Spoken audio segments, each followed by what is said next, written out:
Olá, sejam bem-vindos a mais uma aula de anatomia humana. Na aula de hoje, a gente vai estudar acidentes anatômicos do crânio. Anteriormente, nós já havíamos estudado de uma forma geral os ossos do crânio, quais são eles e aonde estão localizados, com quais estão articulados. E agora a gente vai estudar de forma específica cada um deles e seus acidentes anatômicos.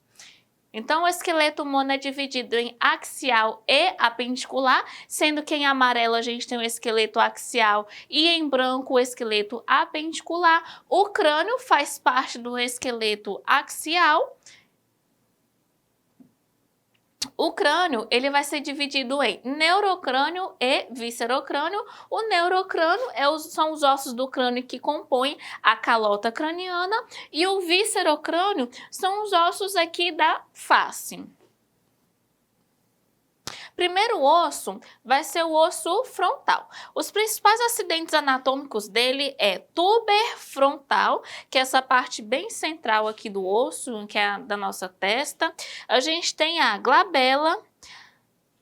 A glabela vai ser essa parte dele. Entre os arcos superciliares e acima dos ossos do nariz, então a gente tem a glabela nessa região aqui. Então a gente tem os arcos superciliares que vão formar a parte superior da órbita ocular e a gente tem aqui a incisura supraorbital, que é esse orifício, essa pequena abertura fica acima do arco superciliar. Ok, aqui nessa parte a gente tem uma vista inferior do osso frontal, tá? E toda a conformação que esse osso tem. Segundo o osso parietal, é um órgão par, ou seja, temos dois deles. A gente tem o osso parietal direito e o osso parietal esquerdo. Aqui está a conformação que esse osso tem. Tem duas faces, a face externa e a face interna. Aqui na face interna, a gente consegue ver como que ele vai se formar aqui na parte interior do crânio humano. A gente tem aqui as artérias meníngeas, que são as impressões que as artérias deixam aqui quando vai ser projetado sobre o encéfalo, que é a face externa, e as quatro bordas, que são chamadas também quatro margens desse osso, além dos quatro ângulos. Toda vez que no mesmo osso encontrar uma parte do osso mais outra parte dele, vou desenhar aqui para vocês. Quando eu tiver uma parte do osso, aqui. Quando eu tenho uma parte do osso que se encontra com outra parte do osso, esse encontro vai formar um ângulo. Portanto, a gente tem quatro ângulos: ângulo frontal, ângulo occipital, ângulo mastoide, que vai ser parte do próximo ao processo mastoide, e o ângulo esfenoidal aqui do osso parietal, ok?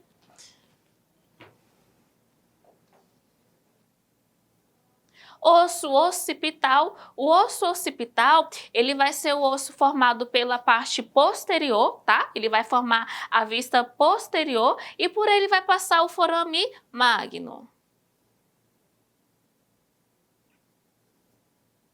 Tá? Então aqui a gente tem a imagem do osso occipital. A gente tem aqui forame magno.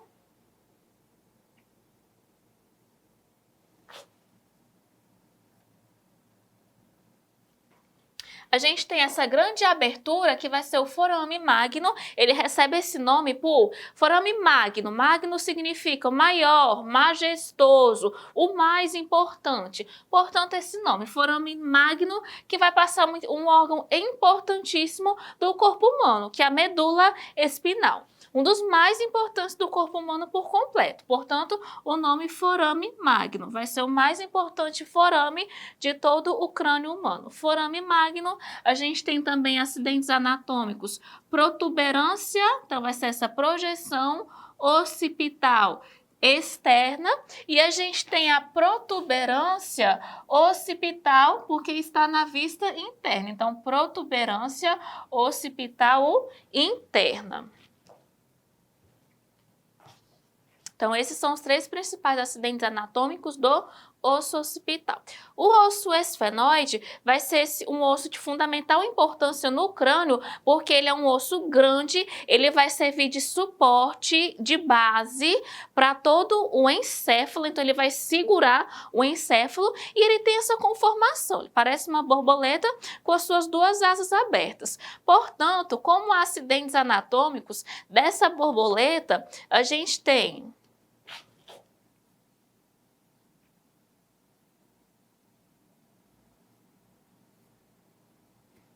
nessa borboleta, a gente tem as asas maiores e as asas menores, tá? Então, os dois acidentes anatômicos, asa maior e asa menor do esfenoide. Aqui nessa imagem, a gente também consegue visualizar a cela turca, também chamada de fossa hipofisária. A cela turca, ela vai ter um relevo, uma depressão, uma cavidade em que dentro dela vai ser abrigado a glândula hipófise. Portanto, o nome fossa hipofisária vai ser uma fossa que vai ser abrigado dentro dela a hipófise. A gente tem também o dorso da cela, que vai ser essa parte que vai proteger superiormente o osso esfenoide aqui do crânio humano. De acidente anatômico de importância também, a gente tem o processo pterigoide, lâmina lateral e a lâmina medial, que é essa lâmina fina, e também tem importância mediante a todo o osso esfenoide, ok? Com isso a gente passa para frente. O osso temporal, ele é localizado de forma lateral, então vamos lá. Tá? Então, ele é localizado de forma lateral aqui no crânio humano. Ele é dividido nas três partes: parte escamosa, parte timpânica e parte petrosa.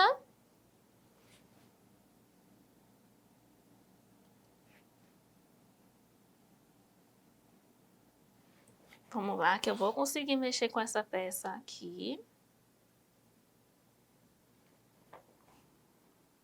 Aqui.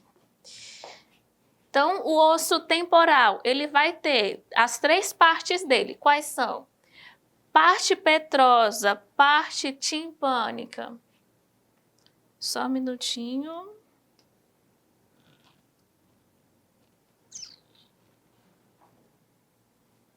Aqui.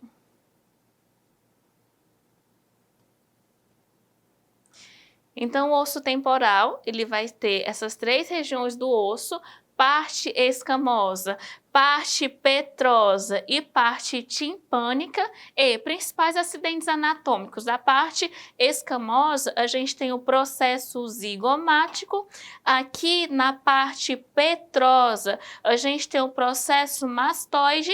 E na parte timpânica, a gente tem o meato acústico externo, que ele vai desenvolver-se internamente até a membrana timpânica, formando o ouvido interno. E a gente tem essa pequena projeção, que é o processo estiloide do osso temporal. E se atentem quanto à nomenclatura correta desse termo anatômico, para não confundir com outros processos estiloides do corpo humano por completo.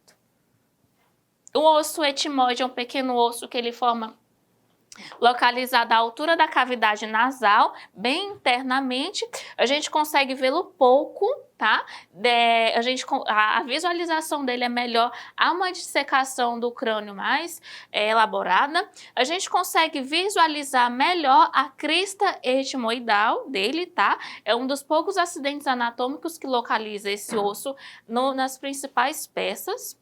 O osso maxilar, na verdade, é um osso par, tá? É um osso par em que ele vai ter como principais acidentes anatômicos espinha nasal anterior, espinha nasal posterior.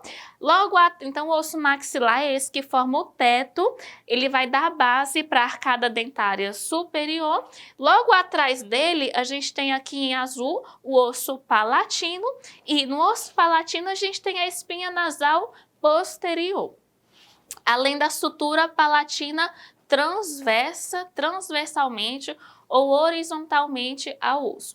A mandíbula é esse osso que vai formar a arcada dentária inferior e tem como principais acidentes anatômicos as regiões dele, né? O ramo da mandíbula, o corpo da mandíbula e o encontro entre eles, o ângulo da mandíbula, tá? Além desses, a gente tem processo coronoide, processo condilar e as eminências alveolares, dando raiz, dando base para os dentes. Então, o osso palatino, já havia mostrado para vocês.